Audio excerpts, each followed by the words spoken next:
کہ اس میں جو مالیکولز موجود ہیں وہ روشنی سے زیادہ ایکسائٹ نہیں ہوتے. اگر زیادہ ایکسائٹ ہوتے تو پھر یہ غیر شفاف ہو جاتا, پھر ہم اس کے پار دیکھ نہ سکتے. اب کچھ اشیاء ایسی ہوتی ہیں کہ وہ نہ صرف غیر شفاف ہوتی ہیں لیکن ان پر سے روشنی ٹکرا کر ریفلیکٹ ہو جاتی ہے, منعکس ہو جاتی ہے. مثال کے طور پر یہ سکہ ہے. اب آپ یہ دیکھتے ہیں کہ جب روشنی آتی ہے اس پر سے تو ریفلیکٹ ہو جاتی ہے اور تقریباً 100% روشنی اس طرح سے واپس لوٹ جاتی ہے. اس کی وجہ ریزوننس نہیں ہے, اس کی وجہ مختلف ہے, کیونکہ اس دھات کے اندر الیکٹرانز ہیں جو آزاد ہیں, فری الیکٹرانز. اور فری الیکٹرانز کی پہچان یہ ہے کہ وہ کہیں بھی جا سکتے ہیں بڑی آسانی کے ساتھ. جب ایک برقی مقناطیسی لہر آ کر ان کو جھنجھوڑتی ہے تو یہ اپنی جگہ سے ہل بھی جاتے ہیں, اور جب یہ ہلتے ہیں, جب یہ ارتعاش کرتے ہیں, ایکسیلریٹ کرتے ہیں, تو ان سے روشنی خارج ہوتی ہے, برقی مقناطیسی لہر خارج ہوتی ہے, اور وہ اسی سمت میں جہاں یہ روشنی آ کر اس کو ایکسائٹ ہوتی. چنانچہ یہ اینگل آف ریفلیکشن اور اینگل آف انسیڈنس دونوں برابر ہوتے ہیں.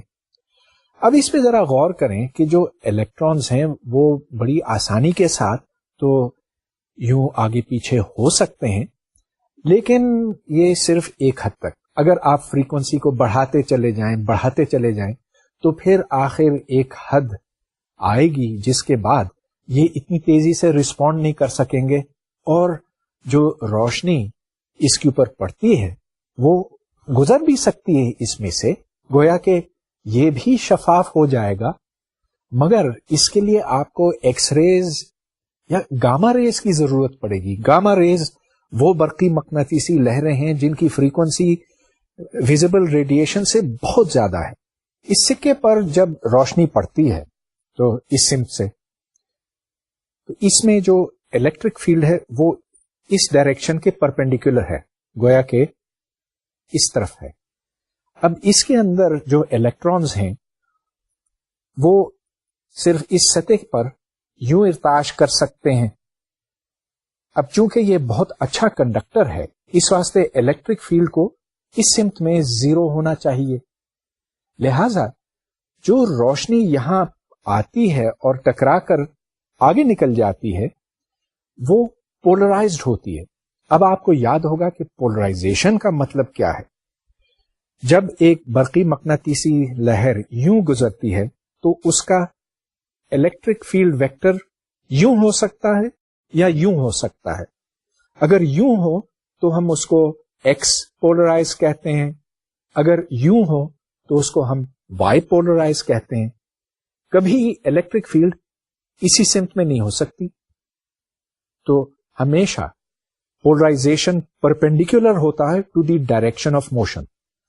اب میں آپ کو یہ بات اس واسطے بتا رہا ہوں کہ جو روشنی یہاں سے ٹکرا کر ریفلیکٹ ہوتی ہے, منعکس ہوتی ہے, وہ پولرائزڈ ہوتی ہے, اور پولرائزیشن کی بہت سی ایپلیکیشنز ہیں. مثال کے طور پر پولرائڈ سن گلاسز آپ نے دیکھے ہوں گے, وہ کالے چشمے جو لوگ لگاتے ہیں کیونکہ اس سے ذرا آنکھوں کو سکون ملتا ہے, جو گلیئر ہوتا ہے وہ کم ہو جاتا ہے. مگر یہ تو پولرائز لائٹ کی صرف ایک ایپلیکیشن ہے. میں آپ کو ایک اور ایپلیکیشن بتانا چاہوں گا بعد میں, لیکن اس سے پہلے پولرائزیشن کے بارے میں تھوڑی سی اور تفصیل بتانا ضروری ہے. تو اگر ایک plane electromagnetic wave Z direction میں جا رہی ہو, اس کا پولرائزیشن ایکس ڈائریکشن میں اگر ہے تو الیکٹرک فیلڈ کی value E X which is E naught sine of K Z minus omega T ہوگی. اب یہ چونکہ آسیلیٹنگ فیلڈ ہے لہذا یہاں پر کے زیڈ مائنس اومیگا ٹی آتا ہے ایز دا فیز. اس ویو کے لیے ای وائی 0 ہے, اور میگنیٹک فیلڈ ایکس اور زیڈ ڈائریکشن دونوں کے پرپینڈیکولر ہے. اس کی قیمت ہے B Y which is E naught divided by C sine of K Z minus omega T. تو یہ ایک مثال بنتی ہے لینئرلی پولرائز ویو کی. جیسا کہ میں نے آپ کو سکے کے حوالے سے بتایا, ایک ان پولرائز بیم وہ جو کسی بلب کی طرف سے ہماری طرف آتی ہے ٹکرانے کے بعد پولرائزڈ ہو سکتی ہے. یہاں آپ اس کی ایک تصویر دیکھ رہے ہیں. پولرائزنگ مٹیریلز استعمال ہوتے ہیں پولرائزیشن پیدا کرنے کے واسطے. تو اس کی ایک مثال دیتا ہوں. فرض کیجئے کہ ایک دھات کی پٹی ہے, ایک میٹل پلیٹ ہے, اس میں آپ نے ایک چھوٹی سی خراش بنائی, اور اب اس کے تھرو روشنی صرف اس صورت میں نکل سکتی ہے کہ الیکٹرک فیلڈ ویکٹر اس سلٹ کے اندر ہو. چنانچہ یہ ایک پولرائزر بنا. اگر اس کے سامنے آپ ایک دوسرا پولرائزر رکھتے ہیں, اگر وہ اسی طرف ہے تو پھر تو وہ روشنی مکمل طور پر گزر جائے گی, بشرطے کہ وہ روشنی پولرائزڈ ہو اس سلٹ کے along. لیکن اگر آپ اس کو روٹیٹ کریں, مطلب یہ کہ دوسرے پلیٹ کو روٹیٹ کریں, تو پھر روشنی کی شدت, اس کی انٹینسٹی کم ہوتی جائے گی جیسے جیسے آپ ان کے درمیان اینگل کو بڑھاتے جائیں گے.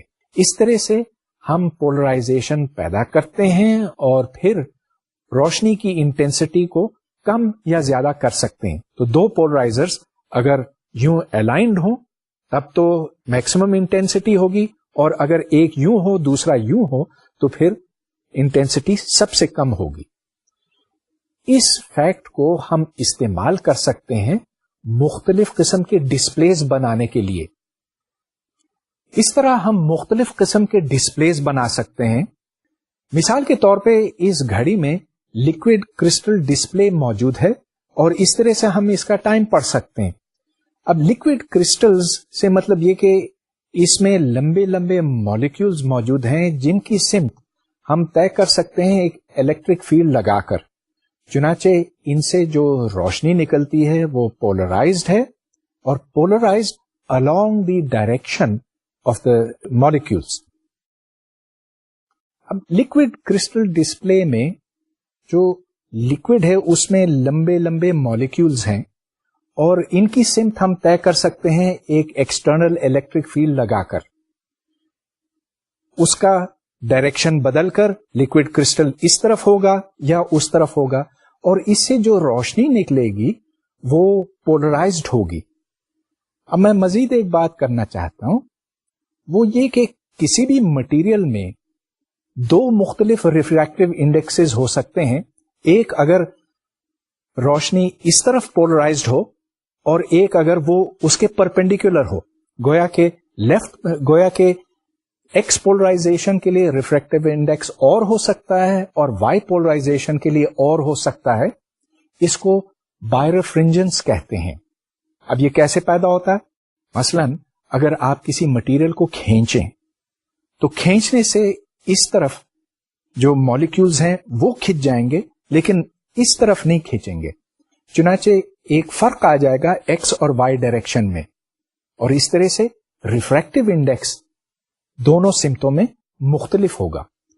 بائرفرنجنس بہت اہمیت رکھتا ہے اس واسطے کہ ہم پھر لکوڈ کرسٹل ڈسپلیز بنا سکتے ہیں جو ٹیلی ویژن اسکرینز میں استعمال ہوتے ہیں, یا کمپیوٹرز میں, یا گھڑیوں میں, اور ان کی ایپلیکیشنز لامحدود ہیں. اب چونکہ وقت کم ہے, بہت سی اور باتیں آپ سے کرنی تھیں, لیکن یہ پھر آپ سے میں اگلی دفعہ کروں گا. خصوصاً یہ کہ ہم روشنی کے ویو نیچر کو کیسے استعمال کر سکتے ہیں مختلف قسم کے کاموں کے واسطے. مثلاً یہ کہ ایک سی ڈی کو, کمپیکٹ ڈسک کو کیسے پڑھا جائے, یا اس کے اوپر انفارمیشن کیسے ڈالی جائے.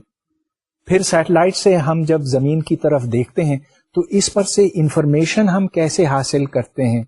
یہ تمام باتیں پھر اگلے لیکچر کے واسطے.